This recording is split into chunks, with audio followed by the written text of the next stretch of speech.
সকলকে জন্মাষ্টমীর শুভেচ্ছা। ঠাকুরকে পুজো দিয়ে রাতের রান্নাবান্না শুরু করে দিলাম। এর লুচি, কুমড়োর তরকারি আর ক্ষীর বানিয়েছিলাম। কুমড়োটা কেটে নিয়েছি, একটু নারকেল কোড়াও দিয়েছিলাম কুমড়োর তরকারিতে। এই যে মশলা রেডি করে নিয়েছি, কুমড়োগুলো এদিকে তেলের মধ্যে দিয়ে ভালো করে ভেজে নিয়েছি। আর নারকেল কোড়াটা দিয়ে তারপরে আবারও একটু ভেজে মশলা দিয়ে দিয়েছি।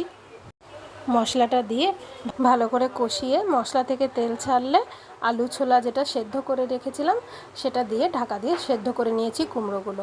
এরপর ঘি গরম মশলা দিয়ে নামিয়ে নিয়েছি।